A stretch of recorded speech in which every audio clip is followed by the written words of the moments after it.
Previous క్లాస్లో Plassey war గురించి మాట్లాడాం. ప్లాసీ వార్ తర్వాత బ్రిటిష్ ఈస్ట్ ఇండియా కంపెనీ ఒక పొలిటికల్ పవర్ కింద ఎస్టాబ్లిష్ అయిందని చెప్పుకున్నాం.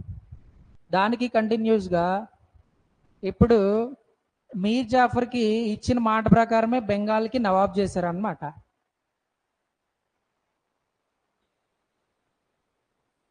మీర్ జాఫర్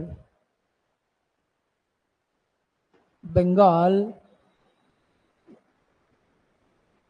నవాబ్. ఇప్పుడు మీర్ జాఫర్ని నవాబుని చేసింది ఎవడంటే బ్రిటిష్ వాడే. సో బ్రిటిష్ వాళ్ళు ఎలా చెప్తే మీర్ జాఫర్ అలాగే చేయాల్సి ఉంటుంది. ఓకే, ప్లాసీ యుద్ధంలో ఎంతైతే లాస్ అయ్యాడో అదంతా తిరిగి బెంగాల్ నవాబ్ నుంచి మనోడు రీకలెక్ట్ చేసేసుకుంటాడు. మొత్తం లాగేస్తాడు మొత్తం బెంగాల్ నుంచి. బ్రిటిష్ ఈస్ట్ ఇండియా కంపెనీ మీర్ జాఫర్ని నవాబ్ చేసింది కాబట్టి బ్రిటిష్ వాళ్ళ చేతుల్లో ఈడొక తోలు బొమ్మలాగా ఉండాలన్నమాట. ఇంకా అందులో వేరే ఆప్షనే లేదు. వీడు ఎప్పుడు డబ్బులు అడిగితే అప్పుడు ఇవ్వడమే. మీర్ జాఫర్ పని ఏంటంటే ఇంకా ఏమైపోయిందంటే 1757 నుంచి రాబర్ట్ క్లేవ్ డబ్బులు అడగడం ఈయన ఇవ్వడం, రాబర్ట్ క్లేవ్ డబ్బులు అడగడం ఈడ ఇవ్వడం. వాళ్ళ కోరికలు తీర్చడానికి సరిపోయింది. కోరికలు అంటే వాళ్ళు అడిగిన డబ్బులు ఇవ్వడానికి సరిపోతుంది.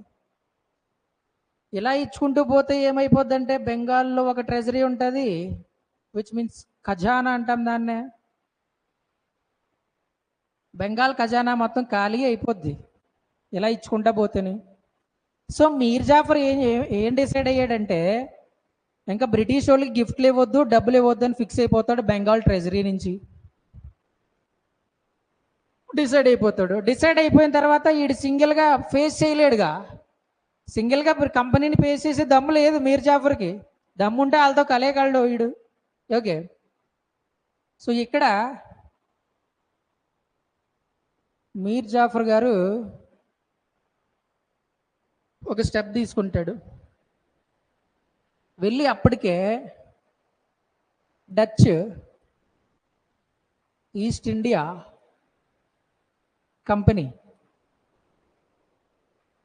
డచ్ ఈస్ట్ ఇండియా కంపెనీతో అప్పటికే బ్రిటిష్ వాళ్ళకి, ఫ్రెంచ్ వాళ్ళకి, డచ్ వాళ్ళకి మంచి కాంపిటీషన్ జరుగుతుందన్నమాట ఇండియాలో. డచ్ కొంచెం పవర్ఫుల్ యూరోపియన్ కంట్రీయే, చెప్పుకోదగ్గ కంట్రీయే. సో మీర్ జాఫర్ ఎవరితో జాయింట్ అయ్యాడంటే వెళ్ళి డచ్ వాళ్ళతో జాయింట్ అయ్యాడు. డచ్ వాళ్ళు ఎవరంటే బ్రిటిష్ ఈస్ట్ ఇండియా కంపెనీకి అపోనెంట్స్.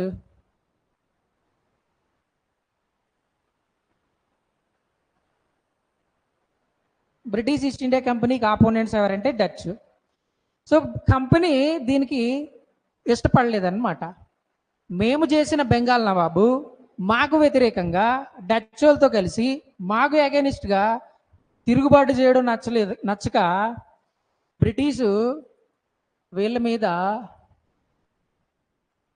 ఒక వార్ ప్రకటించిందనమాట. ఈ వార్ ఎక్కడ జరిగిందంటే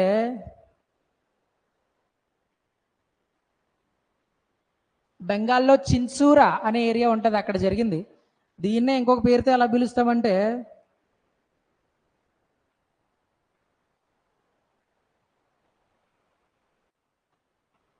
బెతేరా, చిన్సూరా వార్ లేదా బెతేరా వార్ అని పిలుస్తామన్నమాట. ఇది ఎప్పుడు జరిగిపోయిందంటే 1759. డచ్ వాళ్ళకి గట్టి దెబ్బ తగిలింది ఇక్కడే. యాక్చువల్గా మీర్ జాఫర్ వీళ్ళిద్దరికి లింకెటేసి వీళ్ళిద్దరికి గొడవ పెట్టి పక్కన కూర్చొని చూద్దాం అనుకుంటాడు అనమాట. ఆడ దరిద్రం బాగోక చిన్సూరా వారిలో డచ్ ఈస్ట్ ఇండియా కంపెనీ తుక్కుగా ఓడిపోద్ది, మామూలుగా కాదు. మళ్ళీ ఆడ పరిస్థితి ఇప్పుడు టచ్ ఓడిపోయింది, జాయిన్ అయినాడు ఓడిపోయాడు. కంపెనీ ఆల్రెడీ వీడి మీద ఫుల్ ఫైర్ అనమాట. సో ఇక్కడ ఆల్రెడీ మనోడు ఎవడంటే నవాబ్ ఆఫ్ బెంగాల్ సీటు పోయింది. British East India company removed Mir Jafar as Bengal Nawab. Bengal Nawab కింద తీసేసారండి. ఇప్పుడు బెంగాల్ నవాబ్ కాదు, ఎవరు? మీర్ జాఫర్. 1760లో మీర్ జాఫర్ని బెంగాల్ నవాబ్గా ఏం చేశారు అంటే తీసేశారనమాట. మరి ఇప్పుడు కొత్త వాడిని అపాయింట్ చేసుకోవాలి కదా బెంగాల్ నవాబ్ కింద.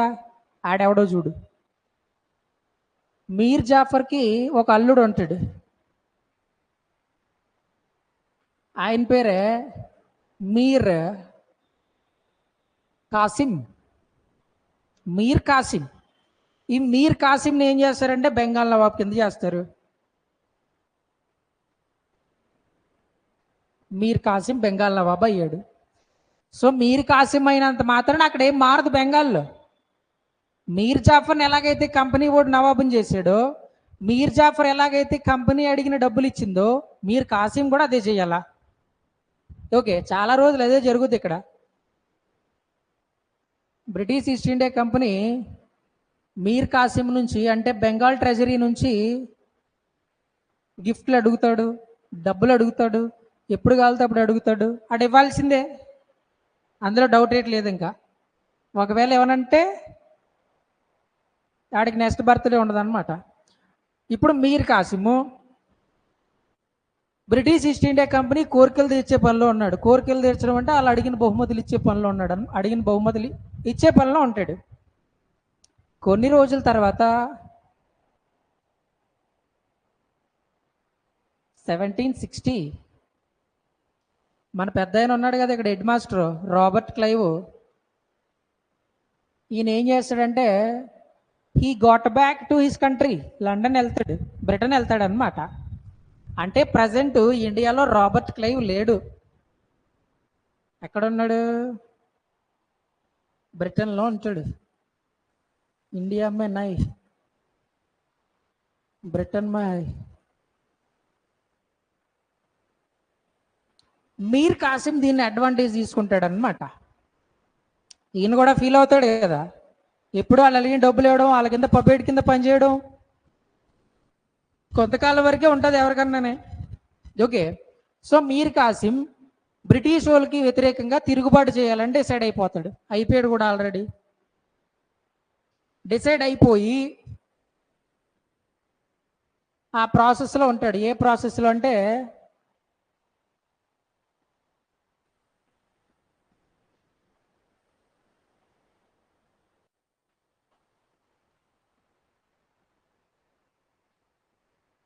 మీర్ కాసిం దగ్గర ఉన్న ఆర్మీకి ట్రైనింగ్ ఇవ్వడానికి యూరోపియన్స్ నుంచి ఎక్స్పర్ట్లు దింపుతాడు అనమాట. ఎలాగన్నా క్లైవ్ గారిని కొట్టాల, కంపెనీని కొట్టాలనే ఉద్దేశం మీద ఉంటాడు కాసిం. అందుకని చెప్పి యూరోపియన్ ఎక్స్పర్ట్స్ని దింపుతాడు ట్రైనింగ్ ఇవ్వడానికి ఆర్మీకి. దీంతో పాటు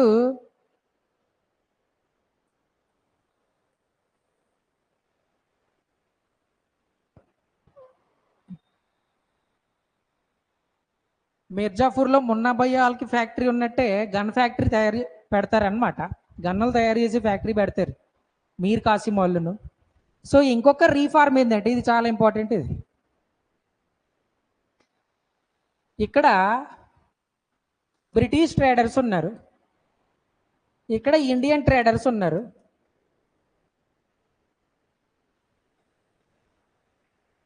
ఇండియాకి సంబంధించిన వ్యాపారులు ఉన్నారు, బ్రిటిష్కి సంబంధించిన వ్యాపారులు ఉన్నారు. బెంగాల్లో వీళ్ళు ఏం ట్యాక్స్ కట్టక్కర్లా, 0. ఇండియన్ ట్రేడర్స్ మాత్రం కట్టాలి. ఎంత? 40%, 40% కట్టాలి. సో ఇది మన కాసింకి అస్సలు నచ్చలేదు. కాబట్టి ఎలాగ క్లైవ్ హెడ్ మాస్టర్ గారు ఇక్కడ లేరు కాబట్టి ఒక రీఫార్మ్ చేస్తాడు. అదే 0 tax to all in Bengal. 0 tax to all. ఈడు 0 ట్యాక్సే, ఈడు 0 ట్యాక్సే. బ్రిటిష్ వాడు ఫ్రీగా ట్రేడింగ్ చేసుకోవచ్చు, ఇండియన్ మర్చెంట్స్ ఫ్రీగా ట్రేడ్ చేసుకోవచ్చు అనమాట ఇండియాలో. ఇది కంపెనీ వాళ్ళకి నచ్చలా. ఏదైతే ఉందో కంపెనీ వాళ్ళకి నచ్చలా అసలు. వెంటనే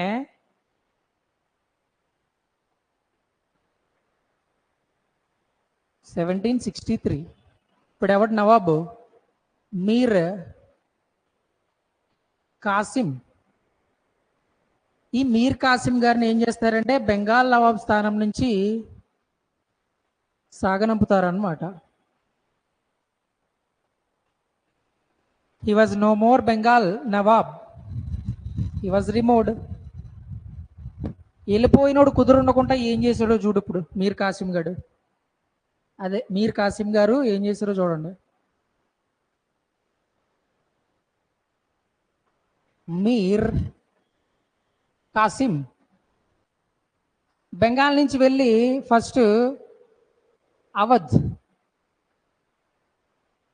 అవధ్కి వెళ్తాడు. అక్కడే రూలర్ ఎవరంటే షుజావుద్దీన్ రూలింగ్ చేస్తాడు అవధిని. కాసిం వెళ్ళి మనం బ్రిటిష్ వాళ్ళకి వ్యతిరేకంగా పోరాడదాం, వాళ్ళని వేసేద్దామని చెప్పి రెచ్చగొడతాడు షుజావుద్దీన్ని. రెచ్చగొడితే రెచ్చిపోతారు కొంతమంది, పాపం రెచ్చిపోయాడు. తర్వాత ఏం జరుగుతుందో తెలియదు, రెచ్చిపోయి నేను సపోర్ట్ చేస్తానని చెప్పి సపోర్ట్ చేస్తాడు అనమాట కాసింకి. చేశాడు, ఈడు అయిపోయాడు. చూడు తర్వాత ఏం జరుగుతుందో చూడు. మీర్ కాసిము మళ్ళీ ఇంకొక చోటుకి వెళ్తాడు, అదే Delhi. It was empire of Mughal empire. ఎక్కడ రూల్ ఎవరంటే షా ఆలం టూ దగ్గరికి వెళ్ళి నేను బ్రిటిష్ వాళ్ళకి వ్యతిరేకంగా పోరాటం చేసేస్తున్నాను, నేను ఆల్రెడీ సుజా వచ్చేసాడు, నువ్వు కూడా వచ్చి కలిపేసేద్దామని చెప్పి ముగ్గురు కలిసి వెళ్తారనమాట. వెళ్ళి ఏం చేసుకుని వచ్చేస్తారు. ఓకేనా? ఇక్కడ ఒక కూటమిని తయారు చేసుకున్నాడు మీర్ కాసిం. ఇది చాలా ఇంపార్టెంట్. బక్సార్ వార్లో మీర్ కాసిం కూటమిలో ఎవరెవరు ఉన్నారంటే మీర్ కాసిము, అవధ్ షుజావుద్దీన్, ఢిల్లీ మొఘల్ ఎంపైర్ ఎవరంటే షా ఆలం టూ. ఓకే,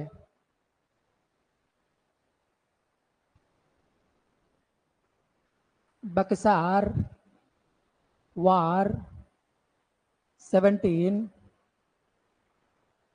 1764.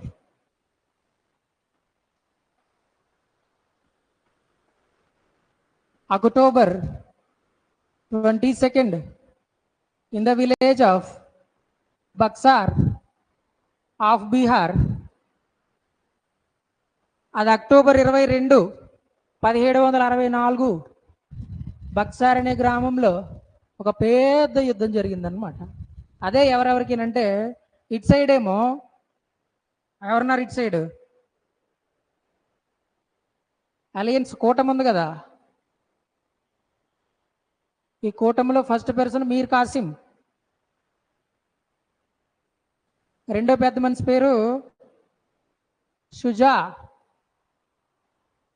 మూడో ఆయన పేరు Shah Alam two.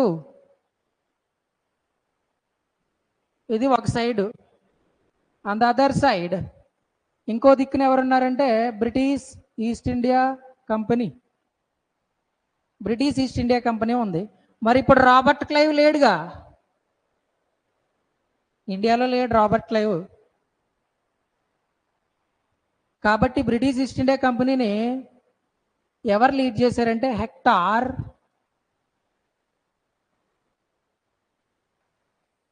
Munro lead చేస్తాడనమాట. ఎవరినంటే బ్రిటిష్ ఈస్ట్ ఇండియా కంపెనీ ఆర్మీని. వీళ్ళ ఆర్మీతో కంపేర్ చేసుకుంటే వీళ్ళ ఆర్మీ చాలా ఎక్కువ. ముగ్గురు అవధ్ రూలర్ ఉన్నాడు అక్కడ, మొఘల్ రూలర్ ఉన్నాడు ఇక్కడ, మీర్ కాసిం ఉన్నాడు ఇక్కడ. ముగ్గురిది కలిపితే గట్టి మిలిటరీ అవుతుంది.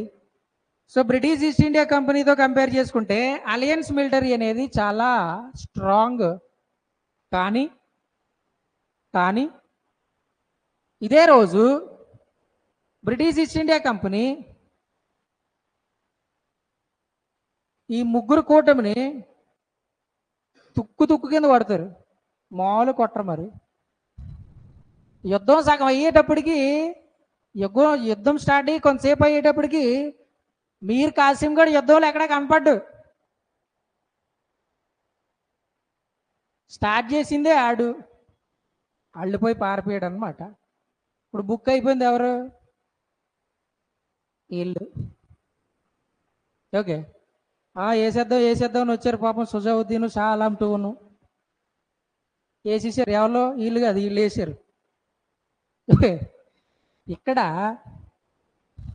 ఒకే రోజులో అక్టోబర్ 22, అక్టోబర్ 23 యుద్ధం అనేది కంప్లీట్ అయిపోయింది. ఈ యుద్ధంతో ప్లాసీ వార్తో ఒక పార్షియల్గా ఇండియాలో రాజకీయంగా స్థాపించుకున్నారు. కానీ బక్సార్ వార్ తర్వాత మామూలుగా ఉండదు. వీళ్ళ ఎస్టాబ్లిష్మెంట్ అనేది మామూలుగా ఉండదు. ఇండియా 1947 దాకా బ్రిటన్ చేతిలో ఉండడానికి గల కారణం ఏంటంటే ఇదే బక్సార్ వార్ తర్వాత ఏమేమి జరిగాయో చూడొకసారి. 1764 అక్టోబర్ 22 కంప్లీట్ అయిపోయింది. ప్రాబ్లం వెళ్ళారు అక్కడ. British East India company army అనేది కూటమి ఆర్మీని తరిమి కొట్టింది అనమాట. మీర్ కాసిం అయితే ఎక్కడికి వెళ్ళాడో ఆడికి తెలదు, వీళ్ళిద్దరికి కూడా తెలదు. రైట్, ఇప్పుడు చూడు.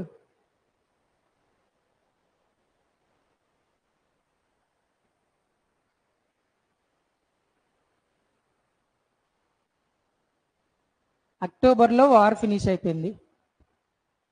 మన రాబర్ట్ క్లైవ్ 60లో లండన్ వెళ్ళాడు కదా, బ్రిటన్ వెళ్ళాడు కదా, ఇండియాకి వచ్చాడు అనమాట.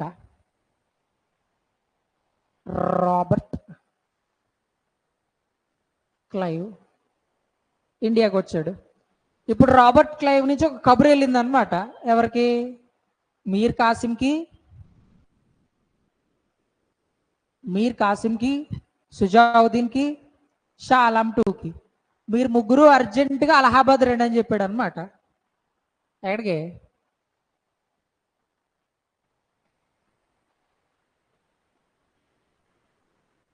అలహాబాద్ రమ్మని చెప్తాడు. ఎవరికి? ముగ్గురికి. సుజా ఏం చెప్తాడంటే మా మా మా అలయన్స్లో ఒకడు ఎక్కడికి వెళ్ళిపోడో తెలియట్లేదండి, మేము ఇద్దరమే మిగిలేమో, మా కంపెనీ ఒకడు కనిపించట్లేదు అని చెప్తాడు అనమాట. అదే పోలేరవో ఏడుతో ఎందుకని చెప్పి మీ ఇద్దరే రండి అలహాబాద్కి అని చెప్పి రాబర్ట్ క్లైవ్ చెప్తాడు వాళ్ళకి. సో అలహాబాద్ ఇప్పుడు వస్తారు. ఎవరెవరు వచ్చారో చూడొకసారి.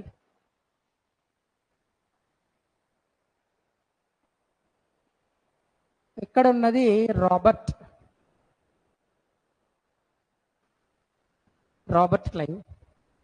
ఇంకొక పెద్ద ఆయన షా ఆలం టూ. ఇంకొక పెద్ద ఆయన పేరే షుజా. ఫస్ట్ ఈడితో డీలింగ్ చేశాడు రాబర్ట్. ఏం చేశాడో చూడు. అదే ఈయన గారితో డీలింగ్ చేసుకున్నారు. ఏం చేశారో చూడండి. రాబర్ట్ క్లైవ్ షుజాతో 2 ఏరియాస్ ఇచ్చేయమని చెప్పాడు. అందులో ఒకటి కారా ఒకటి, అలహాబాద్ ఒకటి. ఈ రెండు వాటిని these 2 regions were confiscated. Shuja ceded Kara and Allahabad to Robert Clive. Shuja ఏం చేశాడంటే ఈ కారా అనే ఏరియాని, అలహాబాద్ అనే ఏరియాని రాబర్ట్ క్లైవ్కి దత్తం చేశాడు అనమాట, ఇచ్చేసాడు. రైట్, అలాగుంచు. ఇప్పుడు డీలింగ్ ఎవరితో అంటే షా ఆలం టూతో. ఇప్పుడు కారా, అలహాబాద్ ఎవరి దగ్గర ఉన్నాయి? రాబర్ట్ క్లైవ్ దగ్గర ఉన్నాయి.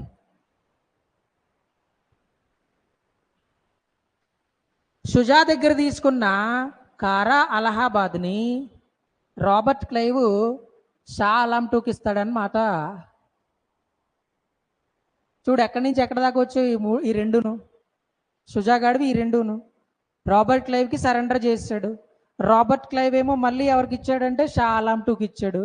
మరి ఎందుకు ఇస్తాడు? ఉత్తినేస్తాడు ఏటాడు. ఎవడు ఏం తీసుకున్నాడో చూడు. షా ఆలం టూ నుంచి రాబర్ట్ క్లైవ్ గారు దివానీ రైట్స్. ఇది భయంకరమైన ఇంపార్టెంట్ పాయింట్ అనమాట. దివానీ రైట్స్ అంటే బీహార్లోని, బెంగాల్లోని, ఒడిస్సాలోని ట్యాక్స్ కలెక్ట్ చేసుకునే హక్కులు అనమాట. పన్నులు వసూలు చేసుకునే హక్కే దివానీ రైట్స్. అవి ఎవరి నుంచి తీసుకోవాలంటే ఢిల్లీ రూలర్ నుంచి తీసుకోవాలా. ఆ ఢిల్లీ రూలర్ ఈ చేతుల్లో ఉన్నాడు. ఎవరంటే షా ఆలం టూ. ఈజీయే కదా. సో కారాని అలహాబాద్ని ఆయనకి ఇచ్చేసి దివానీ రైట్స్ తీసుకున్నాడు.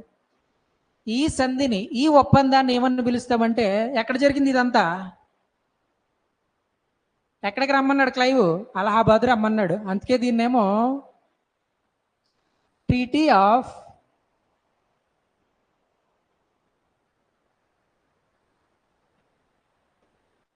అలహాబాద్ ఒప్పందం అంటాం దీన్ని. 1765. ఓకేనా? ఇది జరిగిన సంధి. దీని తర్వాత ఇంకొకటి జరిగింది. రాబర్ట్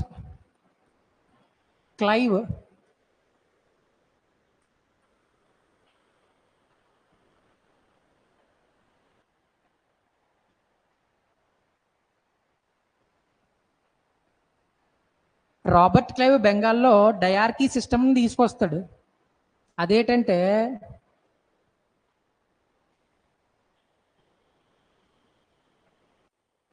ద్వంద్వ ప్రభుత్వము అంటాం. అంటే పరిపాలన, అడ్మినిస్ట్రేషన్ ఒకరి చేతిలో ఉంటుంది,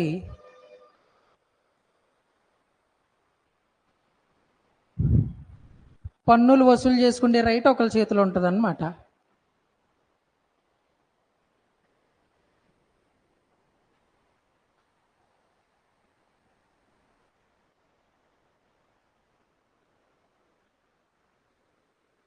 రెవెన్యూ కలెక్షన్ ఒకరి చేతిలో ఉంటుంది. ఇది ద్వంద్వ పౌరత్వం యొక్క ముఖ్య ఉద్దేశం. ఈ పరిపాలన ఎవరి చేతుల్లో ఉంటుందంటే బెంగాల్ నవాబ్. వీడి పేరుకే Bengal Nawab. East India company ఏది చెప్తే ఏది చేయలేడు. కానీ డబ్బులు తీసుకునేది ఎవరు, ట్యాక్స్ కలెక్ట్ చేసేది ఎవరంటే వీళ్ళు. ఎవరు? కంపెనీ వాళ్ళు. బ్రిటిష్ ఈస్ట్ ఇండియా కంపెనీ ఏమో డబ్బులు కలెక్ట్ చేసుకుంటుంది, అడ్మినిస్ట్రేషన్ ఏమో వీడు చేయాలా. ఇలాగే తెంగరోళ్ళు చేస్తారనమాట ఇక్కడి నుంచి ఇండియాని. డబ్బులు ఉంటేనే అడ్మినిస్ట్రేషన్ చేస్తాం అక్కడ, డబ్బులు లేకపోతే నువ్వేం చేస్తావు బొంగు. ఇలా రెండు ఆటల కింద డివైడ్ చేయడం వల్ల ఏమైపోద్దంటే అల్లకల్లోలం అయిపోద్ది. బెంగాల్లో వచ్చేసరికి ముందు ఓకే. ఈ పీరియడ్లో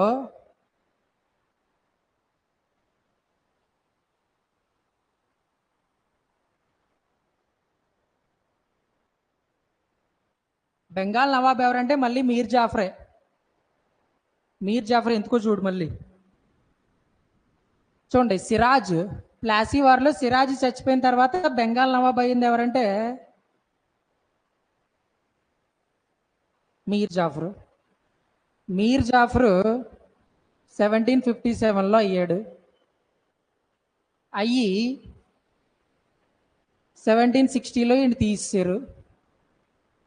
1760లో ఎవరిని పెట్టారంటే మళ్ళీ మీర్ కాసిమ్ని పెట్టారు. మీర్ కాసిం 1763లో ఏం చేశారంటే బ్రిటిష్కి వ్యతిరేకంగా అలయన్స్ పెట్టాడు. అక్కడ బెంగాల్లో 0 ట్యాక్స్ చేసాడు అందరికీ. దీనివల్ల 63లో మళ్ళీ ఈయన తీసారు. ఆయన తీసేస్తే మళ్ళీ ఎవరినో ఒకరిని పెట్టాలి కదా, మళ్ళీ ఈయన పెట్టారు అనమాట. మీర్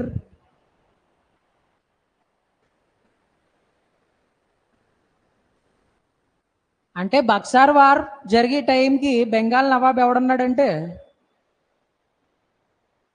మీర్ జాఫర్. ఓకే. ఇది ఇండియాలో బక్సార్ వార్ తర్వాత జరిగిన సంధులు, ఒప్పందాలు, కండిషన్లు. ఓకే, అంతే, ఇంకేం లేదు. ఇంకా నెక్స్ట్ వీడియోలో